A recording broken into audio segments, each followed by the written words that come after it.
Hey John, what do you think about that first match? That was awesome. It was awesome. It's different. This sport, I think this sport's really gonna blow up. We got boxing with spinning elbows, and spinning fists, elbows. It's gonna be really cool. I'm excited to be here. Let's go. Jon Jones.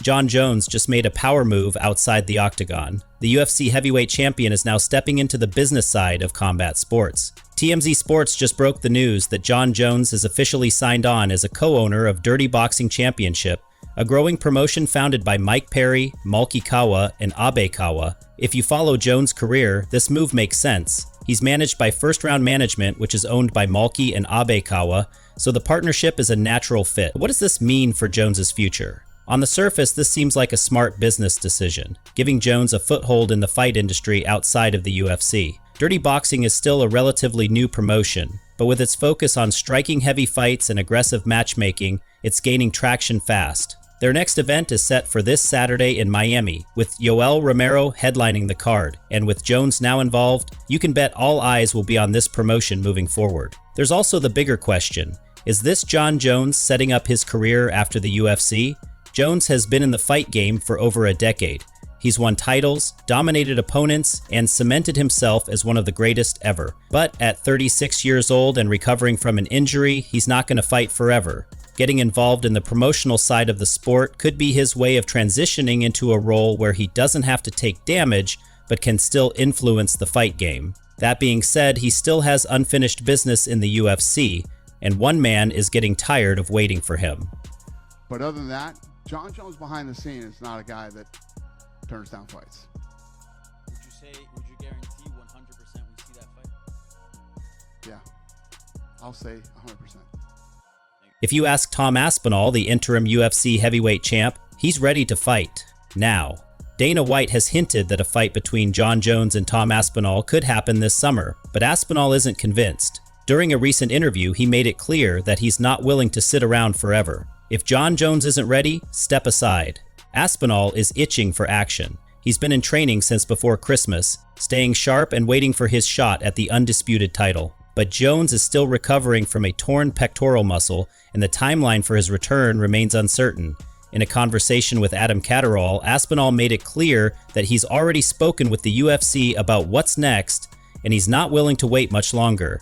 If it's not Jon Jones, get out of the way. I'll take the title. I'll fight someone else. Happy days. When asked about when he wants to fight, Aspinall didn't hesitate. He even mentioned that he would be open to fighting during International Fight Week, one of the UFC's biggest annual events. But here's the big question. Would the UFC actually strip Jon Jones of his belt? It's rare for a champion to be stripped, unless they're inactive for an extended period, and so far, Jones still holds the undisputed title. However, with Aspinall holding the interim belt, the UFC is under pressure to book a heavyweight title fight sooner rather than later. If Jones can't fight this summer, does that open the door for Aspinall versus another top contender? Could we see Aspinall versus Stipe Miocic for the undisputed title instead? Or would the UFC just wait for Jones to return and unify the belts? For now, we'll have to wait and see. But while the heavyweight title picture remains unclear, another fighter just got a completely different decision. Remember that nightclub incident with Nate Diaz last year? Well, the case is officially closed, and Diaz is walking away without a conviction. To refresh your memory, Nate was involved in an altercation outside a New Orleans nightclub in April 2023. A viral video showed Diaz putting a man in a guillotine choke, leaving him unconscious on the street. The man, later identified as Rodney Peterson, had a similar look to Logan Paul, which only fueled the buzz around the situation. Oh, he's about to fight. He's about to fight the Nazi. He's about to fight the bouncer. He's about to fight the bouncer. Hey, back up.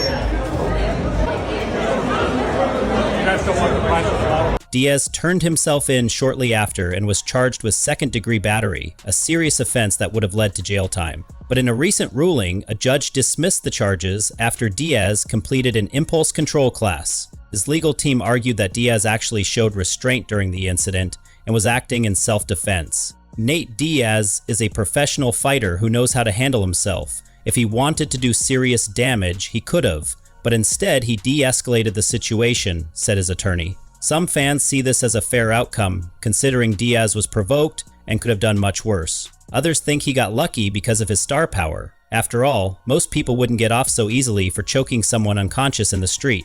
But while Nate Diaz avoids legal trouble, another fighter just got hit with a completely different kind of punishment. What Vitor did was technically legal, but everybody knows it's cheating, right?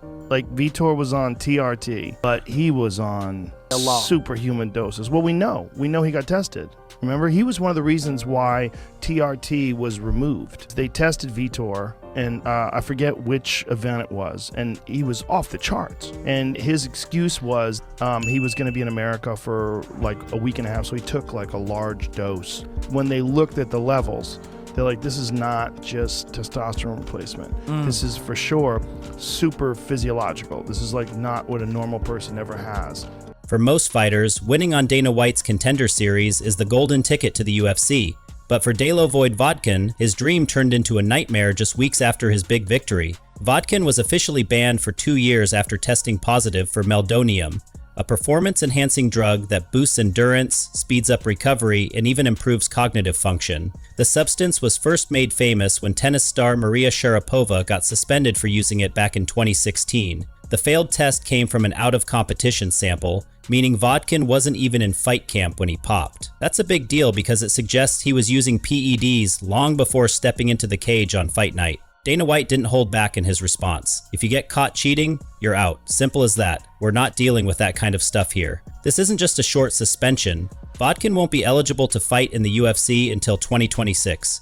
That's 2 years of his prime gone, and it's unclear if the UFC will even take him back after the ban is over. So, was this punishment fair? Some argue that a 2-year ban is harsh, especially since meldonium was only banned by WADA in 2016 and is still commonly used in Eastern Europe for medical reasons. Others believe it's necessary to keep the sport clean and prevent unfair advantages. But while Voievodkin deals with his suspension, another UFC star is making headlines for a completely different reason. And Conor McGregor has announced his intent to run for the president of Ireland, inspired by Donald Trump. Weak men create hard times, strong men create good times. As a strong man with a young family, I wish to see and have a peaceful, prosperous future of Ireland. I refuse to allow this to happen to my country. Yep, you heard that right. Conor McGregor just announced that he's running for president of Ireland. The former UFC champ has never been shy about making big moves, but this one might take the cake. McGregor dropped the news on social media, calling it the next fight of my life. While some fans are hyped about the idea of the Notorious bringing his brash personality to Irish politics, others think this is just another publicity stunt. Irish presidential elections are set for 2025, and while McGregor technically qualifies to run, the odds of him actually winning are pretty slim. For one, he'd have to secure nominations from at least 20 members of parliament or 4 county councils, something that typically goes to career politicians, not combat sports icons. That hasn't stopped MMA fans from having a field day with the announcement. Social media lit up with comments like, "Leg kicks for legislation, make it happen. McGregor 2025, free proper 12 for every citizen. He'll be the first president to demand a title fight against world leaders." Conor McGregor has been vocal about Irish politics, often commenting on government decisions, law enforcement, and national pride.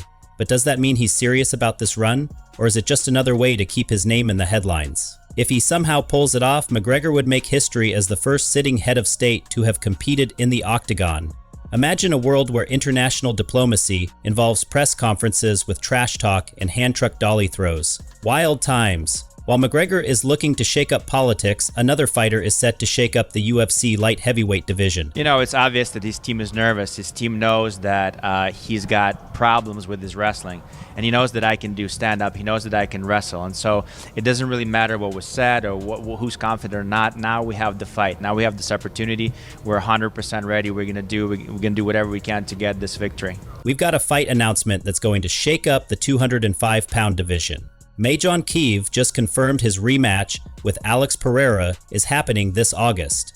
This is huge news for the division, especially with the uncertainty surrounding Jon Jones and Tom Aspinall's heavyweight situation. But Kiev didn't just stop at announcing the fight. He took the opportunity to throw some shots at Jones and Aspinall, doubling down on Aspinall's recent comments calling Jones a chicken. Kiev has been on fire lately, and his confidence going into this rematch is at an all-time high. Last time he fought Pereira, it was a war, but Pereira came out on top. Now, Ankiev is looking to flip the script and take the title. As for Pereira, he's been an absolute beast since moving up to light heavyweight, proving that his knockout power isn't just for middleweights. He's already taken out former champions, and a win here would solidify his place as one of the best strikers in UFC history. Now, that's a wrap on today's MMA updates. But what do you guys think about everything that went down? Is Dana White being too strict with these suspensions, or is this the only way to keep the sport clean? Can Jon Jones really balance being a fighter and a business owner, or is this a sign that he's looking toward retirement? And what about Conor McGregor? Is he actually serious about running for president, or is this just another classic McGregor move to keep his name buzzing? Drop your thoughts in the comments, and don't forget to like and subscribe so you never miss out on the latest MMA news.